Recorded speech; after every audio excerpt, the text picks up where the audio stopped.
ভারতের কেরালা রাজ্যের জেলা মাল্লাপ্পুরাম। এই শহরে বাস করেন একজন মুসলিম যুবক, নাম শিহাব চত্তুর। তার ইচ্ছা পায়ে হেঁটে হজ করবেন, কিন্তু তার বাড়ি থেকে মক্কা নগরীর যে দূরত্ব, তাতে পায়ে হেঁটে হজ করা মোটেই সহজ নয়।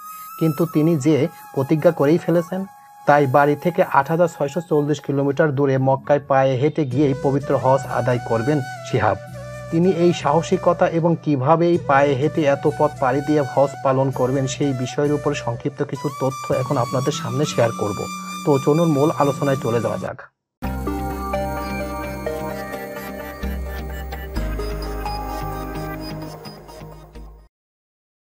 পায়ে হেঁটে হজ পালন করার উদ্দেশ্যে যাত্রা। ভারতীয় একাধিক সংবাদ মাধ্যম জানায় ২০২৩ সালে হজ করার ইচ্ছা করেছেন শিহাব চত্তুর। এজন্য তিনি ২ জুলাই হজ যাত্রা শুরু করেন। অনেকটা পথ পাড়ি দিয়ে তিনি এখন গুজরাটে অবস্থান করছেন। তার আশা ২৮০ দিনে তিনি ৮৬৪০ কিলোমিটার পাড়ি দিতে সক্ষম হবেন। ভারতীয় গণমাধ্যমকে শিহাব বলেন, আমি হেঁটে মক্কায় যাওয়ার ইচ্ছা করেছি এবং প্রস্তুতি নিয়ে বের হয়েছি। প্রত্যেককে সক্ষম মুসলিমের জন্য জীবনে একবার হজ করা ফরজ। আমি একজন সুস্থ মানুষ এবং দিনে ২৫ কিলোমিটার হাঁটতে পারি। সুতরাং আমার হজ যাত্রা শুরু করা আবশ্যক। আমার পরিবার, বন্ধুমহল সহ অসংখ্য মানুষ আমাকে সমর্থন দিয়েছেন। পাথেয় হিসেবে শিহাব সাথে নিয়েছেন ১০ কেজি ওজনের একটি ব্যাগ, যাতে আছে একটি বিছানা, একটি ছাতা ও ৪ সেট কাপড়। তার ধারণা তিনি মসজিদে বিনা পয়সায় থাকতে পারবেন এবং মানুষজন তাকে আপ্যায়ন করবেন। ৮ মাস আগে শিহাবের প্রস্তুতি শুরু। এই বিষয়ে তিনি বলেন, হজ যাত্রার জন্য আমার ভ্রমণ বিমার প্রয়োজন ছিল, যেন পথে কোনো দুর্ঘটনার শিকার হলে আর্থিক সাহায্য পায়। এছাড়া Pakistan, Iran, Iraq, Kuwait, Saudi আরবের ভিসার প্রয়োজন ছিল। স্বরাষ্ট্র মন্ত্রণালয়ের কেন্দ্রীয় মন্ত্রী ভি মুরলীধরন আমাকে প্রক্রিয়ায় এগিয়ে নিতে সাহায্য করেছেন।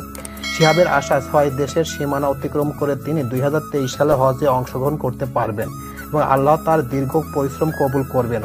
হজ পালন শেষে তিনি পরিশুদ্ধ হৃদয় নিতে দেশে ফিরতে চান। সর্বশেষ তথ্য অনুযায়ী জানা গেছে যে তিনি অলরেডি ২৮০০ কিলোমিটার পথ অতিক্রম করেছেন। ভারতের কেরালা, কর্ণাটক, মহারাষ্ট্র, গুজরাট, রাজস্থান, হরিয়ানা এবং পাঞ্জাবের গোয়া বর্ডার পার হয়ে পাকিস্তানের কাছে পৌঁছাবেন। তিনি অলরেডি পাকিস্তানে যাইতে আর মাত্র ২০ থেকে ৩০ কিলোমিটার বাকি আছে। এরপর ইরান, ইরাক, কুয়েত পাড়ি দিয়ে পৌঁছাবেন সৌদি আরবে। প্রতিমধ্যে কোনো ধরনের যানবাহন চড়বেন না ভারতীয় এই যুবক। রাত্রি যাপন করবেন দেশগুলোর বিভিন্ন মসজিদে। আমি ব্যক্তিগতভাবে মহান আল্লাহ তাআলার কাছে দোয়া এবং মহান আল্লাহ তাআলার কাছে আবেদন করি, শিহাব ভাই যে আশা এবং যে রিস্ক এবং যে অসাধারণ একটি কাজ করার জন্য, হজের জন্য তিনি বের হয়েছেন, মহান আল্লাহ তাআলা যেন তার আশা পূরণ করেন। এই আশা এবং এই ব্যক্তি মহান আল্লাহ তাআলার কাছে দোয়া করি। প্রিয় ভিউয়ার্স, আমার এই তথ্য এবং ভিডিওটি যদি আপনাদের কাছে একটুখানি ভালো লেগে থাকে, তাহলে অবশ্যই লাইক, কমেন্ট, শেয়ার করবেন এই ভিডিওটি। আর যারা এখনও আমার এই চ্যানেলটি সাবস্ক্রাইব করেন নাই, তারা দ্রুত আমার এই চ্যানেলটি সাবস্ক্রাইব করে ফেলবেন। তো আজকে এই পর্যন্তই। সবাইকে ধন্যবাদ জানিয়ে এখানেই শেষ করছি। আল্লাহ হাফেজ।